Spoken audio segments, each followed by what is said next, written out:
I have not posted in months. However, I know I look crazy. Also, we got a new bed, and it's huge. We got a king-size bed, which is crazy. But, hi, welcome back to my channel. My name is Mary. If you've never been here before, even if you have been here before, you probably forgot. So, hello, here I am. I am not going to explain my absence because I don't have an explanation at the moment, but I am hoping to get back into making videos. Again, I look crazy. It is a Sunday. It is March 19th, 2023 when I'm filming this, and I wanted to just jump on here because I'm going to start a reading vlog because G from Book Roast is hosting another semester of the Magical Readathon. I've never participated before. I wanted to when she first did it, and I just never got around to doing it. So I am planning on right now doing my character creation, and according to the Traveler's Key, there are 3 prompts that you can read for character creation. There's other parts of the character creation, like naming it and picking if you're a like human or elf or fae or whatever. And then also the guild and all of that stuff. So I'm gonna link her video explaining that because I'm not gonna be able to explain it very well.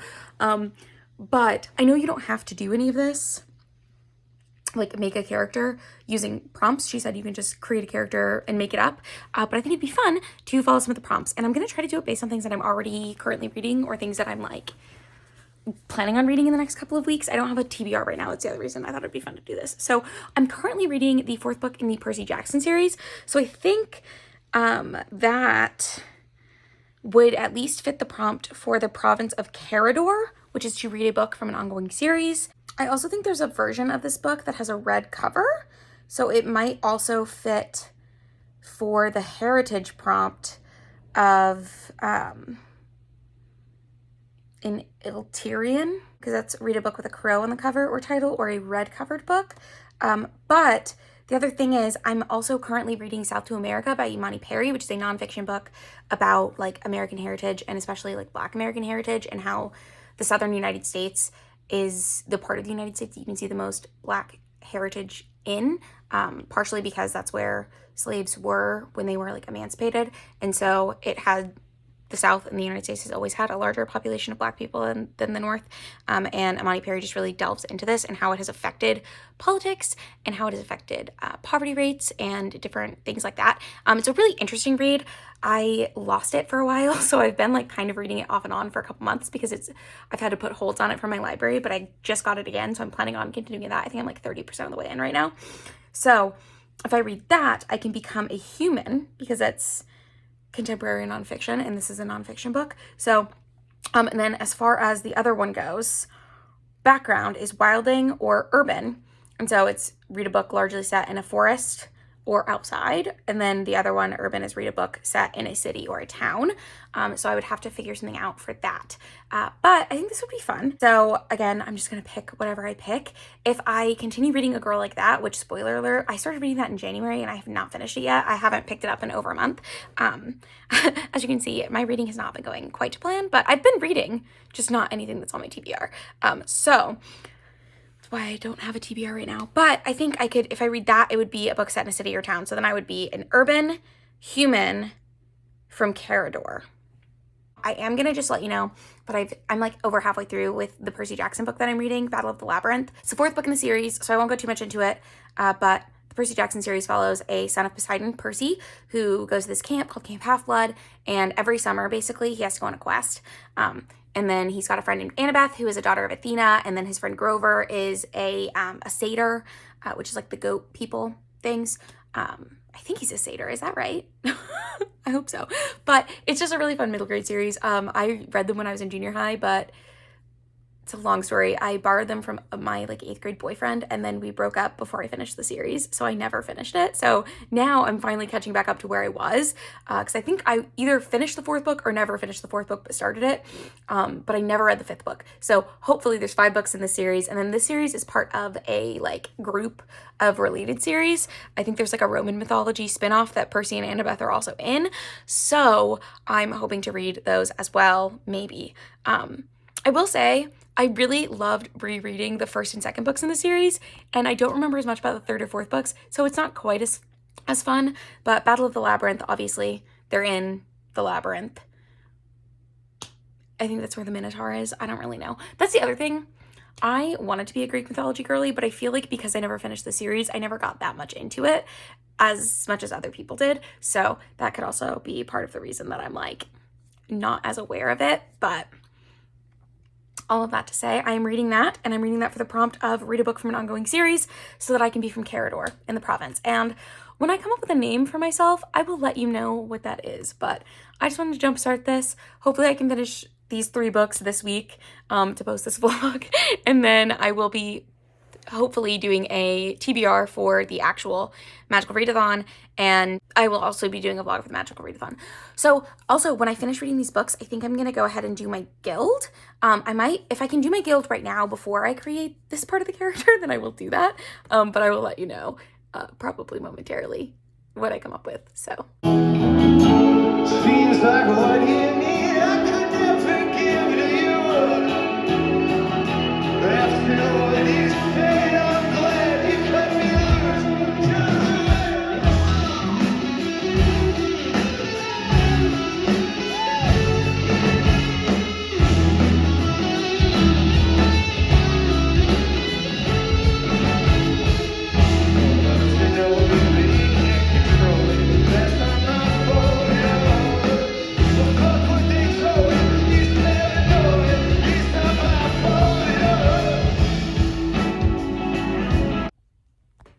Hello. I look crazy yet again. It is Tuesday. I'm working from home today. I'm actually like really busy, but I realized that I haven't updated this vlog since I started it. And I wanted to let you know that I have indeed finished the 4th book in the Percy Jackson series.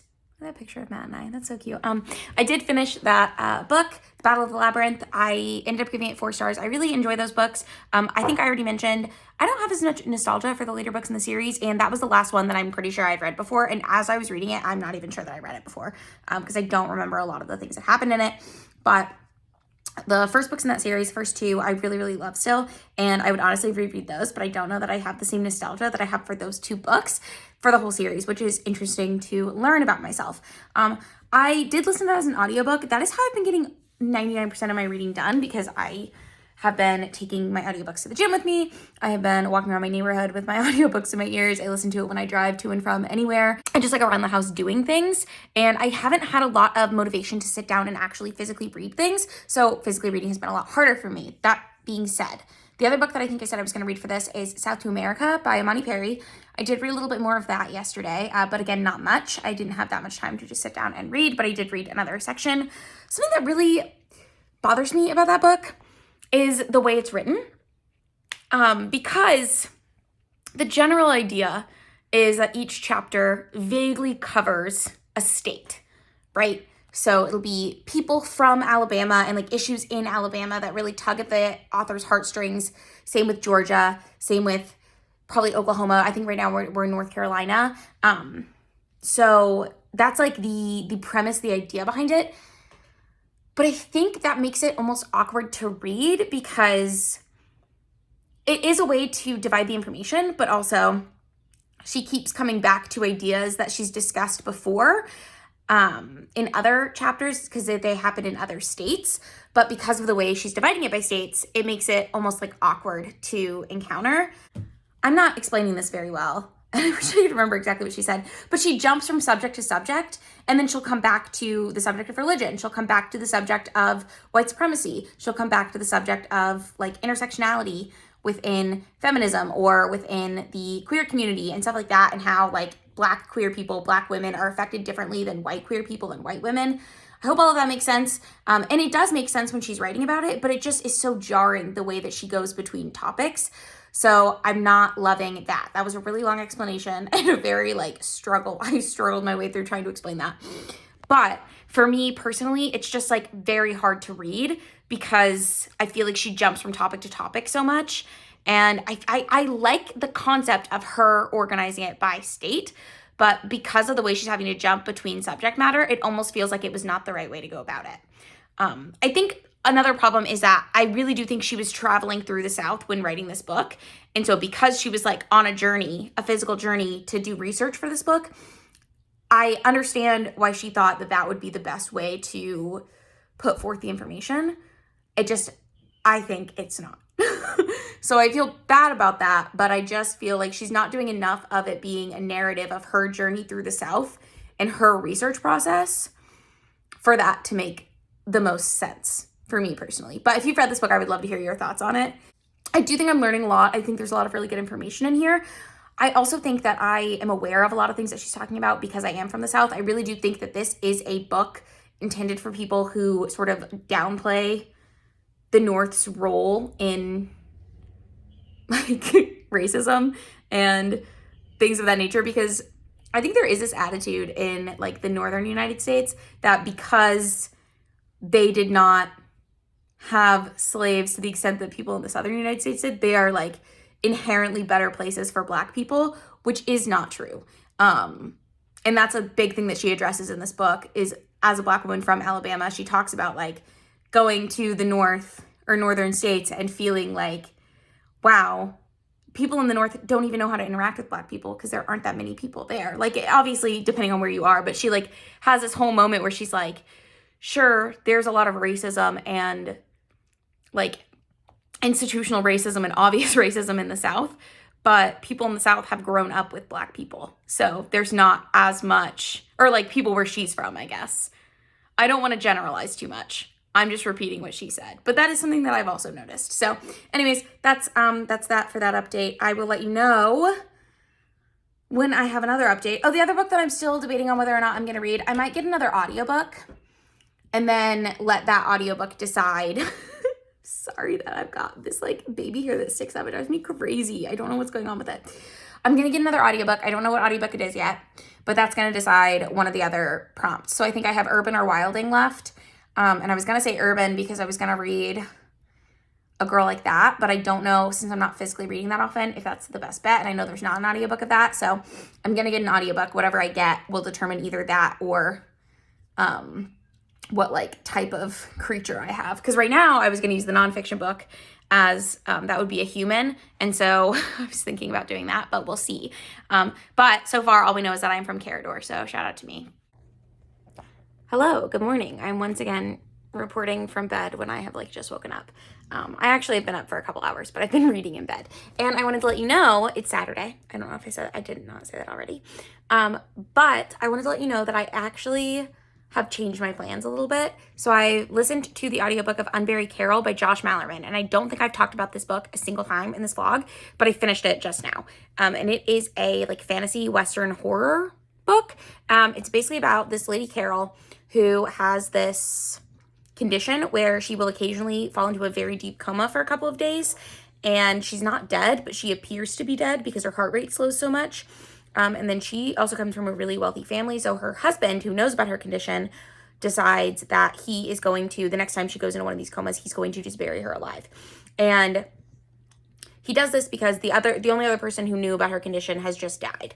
And so he thinks no one else knows. And then it turns out there was this guy who was who is an outlaw now, but used to be Carol's like former lover, boyfriend, whatever you want to call it. And he knows about her condition. And she mentioned him as like an old flame or an old friend to her like housekeeper. And so when she is pronounced dead, the housekeeper sends a letter to him or a telegram or whatever and says like, hey, Carol died. Her funeral's this day. I think it would mean a lot to her if you came. And he knows, oh my God, she's not dead. So he doesn't necessarily think something nefarious is happening until the story goes on. And then the husband, who is trying to pretend or is trying to bury Carol alive, hires another outlaw called Smoke, who does not have the lower half of his legs. He has empty tin, like peg legs kind of, and he fills them with oil, and he's called Smoke because he burns people alive. That's like his thing. So that was the book. It was good. I don't know. I guess the fantasy aspect is her falling into these comas. There's also like talk that Moxie has this like magic trick that he can do, but it kind of seems like it's very smoke and mirrors. Like I just realized it is smoke. It's literally smoke and mirrors. It doesn't matter. But it was good. I think I'm going to give it like 3 stars. It's probably like a 3.5 star, but Goodreads doesn't do half stars, and I don't really do half stars either. I don't necessarily think it's like something that I would super recommend to people. Sorry, I'm trying to like push my little like cowlick down. But it definitely was not a bad book at all. And I think if it's like the type of thing you read, you would really like it. I don't normally read this type of book, but I've heard really good things about Josh Malerman. I think he wrote Bird Box. So I wanted to test him out, and I thought it was good. So that's that. I'm going to try to figure out what I'm going to read. Oh, what I was going to tell you is that is going to change my character. So I think I'm going to use that. It was a book with a red cover. So I think I'm going to use it. So instead of being human, I'm going to be Iltyrian, which I will look up what that means and then hopefully talk to you about it at like the conclusion of this vlog. But I wanted to let you know that that will change that. So I need to find another probably audiobook that I can listen to, hopefully something relatively short that is either set primarily outside or set in a town or like a city, because that will determine whether I am a wildling or an urban person. Urban Iltyrian, not person. So I'm still working on this, and then I will let you know once I pick my next book, and we'll go from there. What are you doing, stinky butt?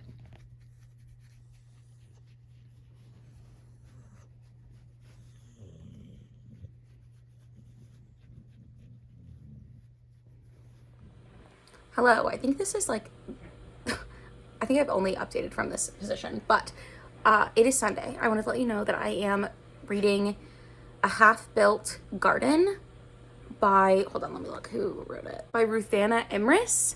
And this is a like queer sci-fi book. So essentially it's set at the end of the 21st century, and we're following this woman, Judy, who is married to a woman named Carol. And in this future, households are not just two adults with their like children. They are usually multiple families living together. Sometimes the families are like in relationships with each other. Like Judy and Carol are in a family with Otheo and Dina. I'm listening to it as an audiobook, so I'm trying to remember all of their names, which is proving to be a little challenging. But Otheo and Dina, or whatever her name is, Otheo is a trans man, and Thea is, I don't know if they're trans, non-binary, what. Well, I know she uses she, her pronouns, but I don't know if she's cis or whatever. They haven't talked about that. But Otheo being trans is like kind of a big part of it. And they have a child named Raven together, who's a toddler. And they are Judy and Carol's like family mates, basically, like household. They make a household together. And Judy and Carol have a little girl named Dory, who's a baby. And at the beginning of the book, Judy, like I mentioned, it's set in the future, and they are all some sort of environmental scientist. And in this future, the corporations have sort of like destroyed the environment more so than they already had. And there's basically like environmentalists and corporation backing people. And those are like the two main factions. The government isn't even as big of a faction as it used to be. It's kind of just like this private sector thing. And so at the beginning of the book, Judy is doing some water testing because that's like part of her job. They test water in the Chesapeake Bay area, and she stumbles across a spaceship and alien life forms. And these alien life forms have been studying humanity for like 100 years because they have been traveling through space trying to find humanity, because every time a species gets to a point of civilization, they destroy their planet to an extent that the planet can no longer support them. And so there are two alien species on the spacecraft that have been like together basically for like a couple centuries because they were able to escape their planets, and they're trying to convince humans to leave Earth behind, so that they can scrap Earth for its materials, and they will all live together in like this interplanetary, like basically on a space station type thing. That's the gist of what's happening. And this book has a really strong focus on gender roles and how that would play out in 3 different species. And there's some really interesting stuff going on with gender in this book because, like I said, it's set in the future. And so it's not just like he, she, they, them pronouns anymore. It's there are all kinds of pronouns even for the people on Earth, which is really interesting and not as confusing as you would think maybe that it would be. Like, I don't know, the way that the pronouns are used it makes a lot of sense to me. And I was surprised that I was like able to pick up on what was happening so easily, because I thought that that would be really confusing, but it's not. So if it sounds really confusing, it's not as confusing as it sounds, I promise. But basically, Judy and like the people on Earth who are part of the environmental group are trying to convince these aliens that they should stay on the planet, they should help the planet survive, and not that the aliens should, but that humans need to stay on the planet, and that like Earth is worth saving, and the corporation just wants to do what makes the most money for them, which kind of makes sense. So there are people who are wanting to work with the aliens from the corporations, and it's like a struggle between that, but also it's very like day in the life-esque, because like all this stuff is happening and it's very high stakes, but the way that like regular life things are also happening makes it feel lower stakes. The one thing I will say is this book focuses a lot on motherhood and parenthood in general, and like what it means to be a family and a household, and it's focusing on it in a way that like there is no right or wrong way to do that, which is interesting. But also like if that's not like, if you're not into books about like kids and parenthood and motherhood and stuff like that, like even not just the physical elements of that, but like the emotional impactful elements and like the life parts of having children, if that's not like something that you are into, I don't think you would like this book. I have gone back and forth on whether or not I feel like it's working for me, but I just think it's an interesting enough take that it's not bothering me. So I hope that makes sense. I'm currently eating a tofu curry that I made, and I'm watching Love is Blind on Netflix on my laptop, because the first 5 episodes of the new season came out, and I kind of hate that Netflix has started like staggering its releases, but also it is what it is. And I wasn't going to watch it until all of the episodes were out, but then I decided I was just going to watch it because I kept hearing people talk about it and I want to be in on it. So that's what I'm doing right now. I'm also drinking this seltzer. It's Dos Equis ranch water. These are actually really good. I was surprised that I like them this much because I don't like regular ranch water. Like I've had ranch water before,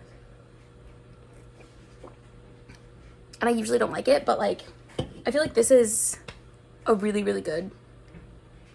It's not the same as like other seltzers though. Like other seltzers I feel like are more strongly flavored. This is almost like the LaCroix of seltzers to me, because it's just like a very, like a hint of flavor. So if you're into that, you might like it. If you're not into that, you might not. But that's what I'm drinking while I watch my thing. So anyways, I'm going to go back to watching Love is Blind, and I will let you know if I have another update very, very soon. Also, once I finish reading this book, I will tell you more about my character, and I'm going to do that character quiz thing to figure out what guild I'm in, and then I will find out the rest of the character stuff. I have not forgotten about it. I just haven't done it yet. Hello, it's Monday. I just finished a half-built garden, excuse me. I don't know why I said it like that. And I don't know what I'm going to rate it. I feel like it'll probably be 3 or 4 stars. Probably 4. Here's the thing. I enjoyed it. I thought the concepts were really interesting and unique. I really liked the exploration of gender. I also really liked that as like the focal point of cultures between these 3 different like alien species, including humanity, like humanity and these 2 other alien species. I thought that was really interesting and neat. Did I love it? No. Was I like severely emotionally impacted? Not really. And I also feel like the stakes seemed like they should have been higher than they were. Like I never at any point felt like the stakes were really high. So that being said, Murphy, get away from that. I have a little plate of cheese and crackers and he's like sniffing at it. But anyways, that being said, I used that for the like background prompt. I don't know if this is cheating, but I think that this is more urban than wildling. I know it's called a half-built garden. I kind of thought it would be the opposite, but it's basically humanity in the future, and they do live in like cities, even though they're like very focused on ecology and that kind of thing. It's all city living. So I think my character is urban. So to recap, I'm a novice because this is my first time participating. My character has the background of being urban. They are from the province of Carador, which I decided by reading that Percy Jackson book because it is part of a series. And my heritage is Elytrian or Iltyrian, which I think are like, I rewatched G's video earlier today, and they're like the vampires who don't drink blood, basically. And then also she said to pick a moon, so I picked Blood Moon. I didn't find anything when I was looking through her like documents on her G drive. I didn't find anything that said what I needed to read for that, so I'm not reading anything for it. That being said, I also just completed the guild quiz. So I haven't found out what guild I'm in. I just answered the questions. So I will let you know what I picked for each of the questions. Question 1 is, Ashthorn tree is a beautiful sight, yet it is forbidden to study without a permit. Mysterious whispers emitted from within, and its trunk was covered in various unknown runes and symbols. So much knowledge to be gained. What do you do? I said that the writing is not what interested me, the whispers did. What stories do they hold? I came back after dark to meditate nearby and align myself with the tree. That's what I said. I liked that answer the best. That's why I said it. I really don't have a reason. The second one is, the mist of solitude showed you your deepest, darkest fear and made you live it.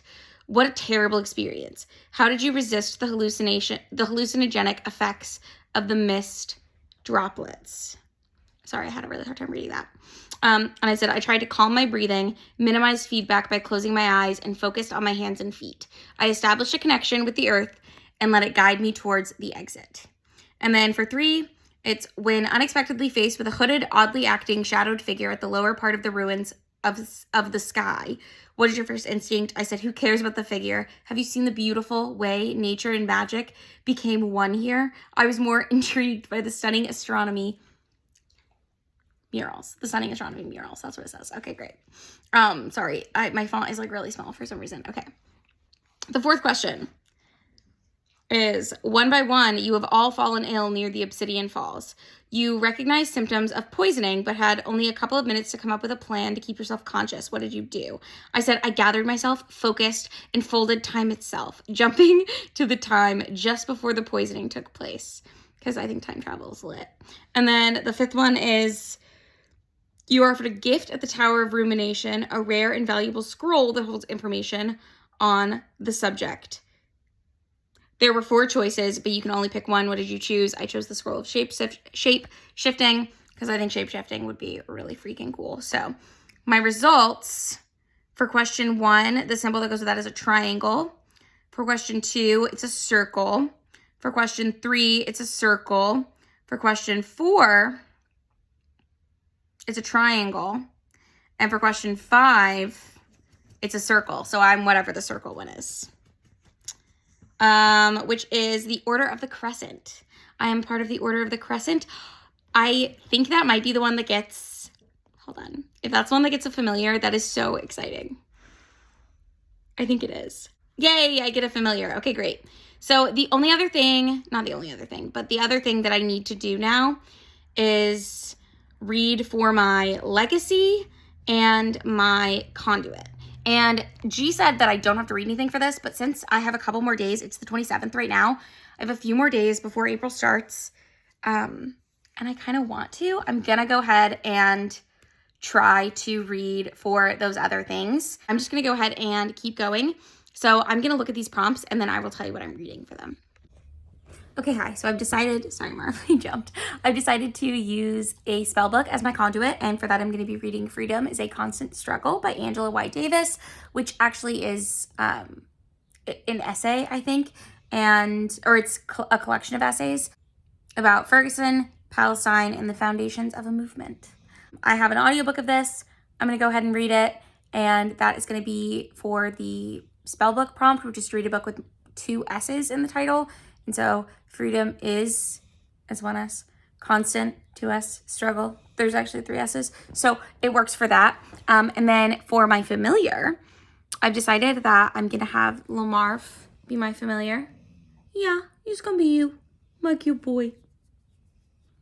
Murphy can come too, but I don't think I could train Murphy to learn English or anything. So Marvel is going to take over that role for him. And for this, I'm going to be reading The Curious Incident of the Dog in the Nighttime by Mark Haddon, or Hayden, I'm not really sure. And this is a book that I've heard pretty mixed things about. I feel like people usually enjoy it, but I've heard some people say that they feel like Mark Haddon wrote an autistic character without doing any research into autism. Mark Haddon claims that he did not do any research because it is not supposed to be an autistic character.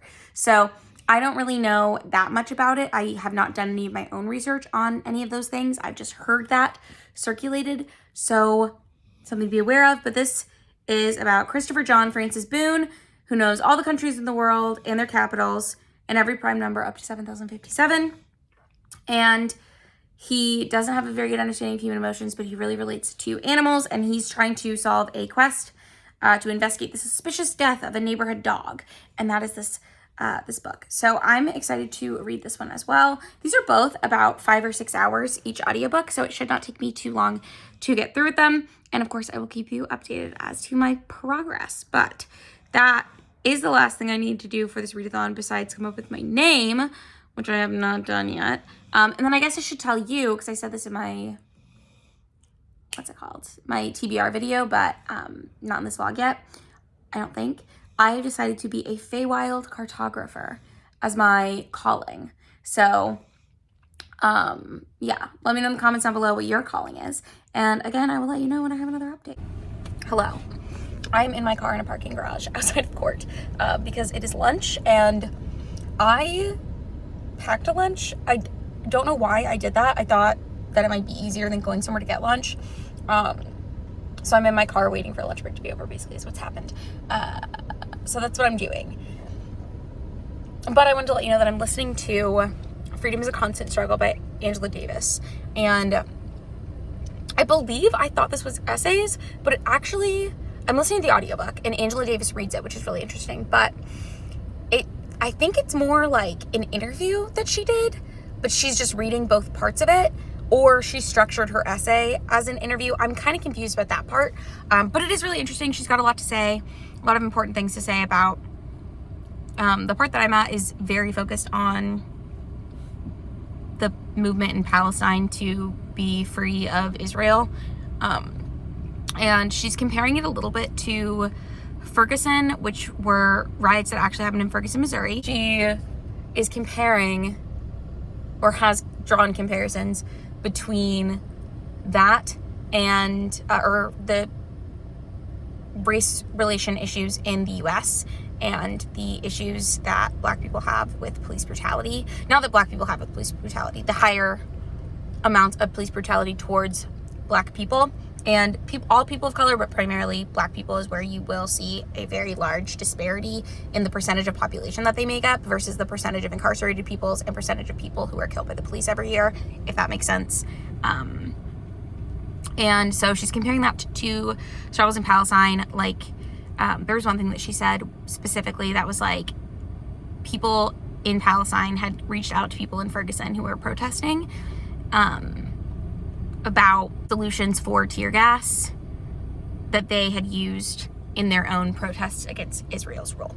So she also was talking a lot about like intersectionality with feminism, and she started off briefly talking about like her belief in the abolition of not reform but abolition of prisons, and sort of how she thinks that could be possible but why it's not possible right now.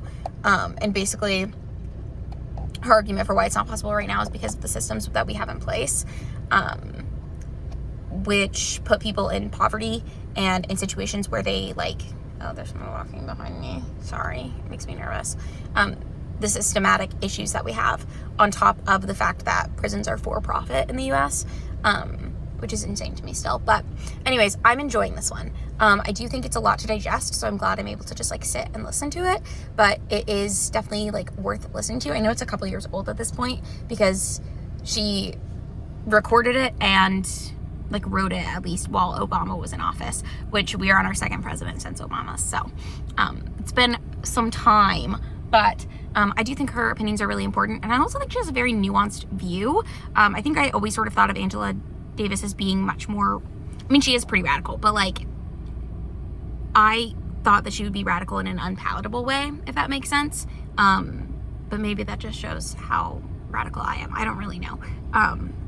But I feel like she's not saying anything that like I haven't heard before or that I think is too far, if that makes sense. So I'm gonna keep listening to that, and I'll let you know when I have an update. Hello. Editing Mary here, because I realized not only did I never close out this vlog, I never gave my final updates on my final 2 books that I read. So I did finish Freedom is a Constant Struggle. I don't remember what I rated it, either 3 or 4 stars probably. Again, it's interesting to read. And Angela Davis is a very powerful speaker, so I do recommend getting the audiobook if you want to read it at all. The one thing I will say is it is a collection of speeches that she's given at like commencement ceremonies and just different times she's spoken to people or like to crowds. And then letters and that interview that I was talking about in the last clip. But she says the same thing in most of those things, which makes sense. But it is just something to note. So after like the third time you hear it, it sort of loses its impact. So it is a collection of essays that are essentially the same essay, just framed for different events. So slightly different variations on a theme, but they're all kind of the same. The other book that I read was The Curious Incident of the Dog in the Nighttime. I, again, either gave this 3 or 4 stars. I don't remember what I ended up rating it. But I enjoyed it. I thought it was a good time. I probably gave it 4 stars because of that, but also I don't know how like super memorable I thought it was. It's primarily about this boy who his parents, at the beginning of the book, his mother has died and he is just living with his dad. And he goes to a special school, so he's definitely in a special education program.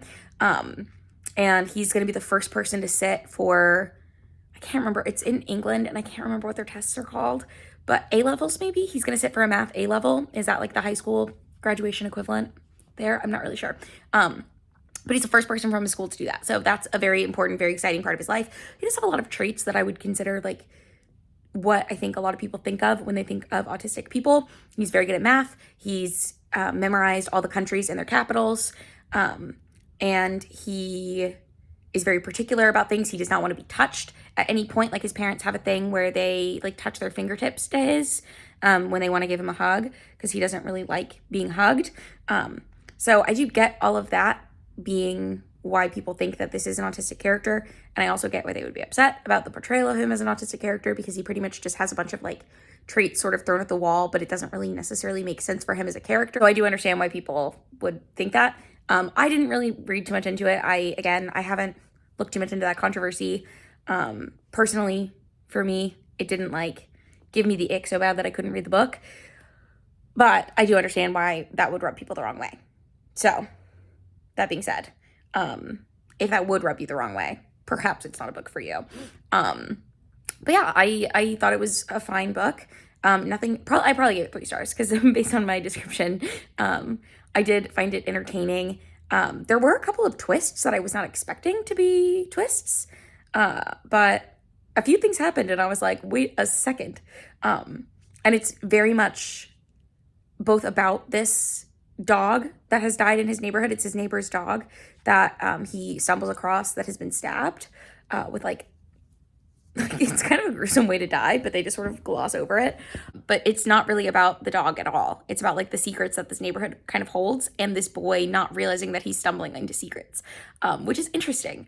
And him just having no real grasp on what the adults in his life are doing, which again is very interesting. So I didn't hate it. I didn't love it. That's my like basis review. Again, I read it a month ago, so it's been kind of a while.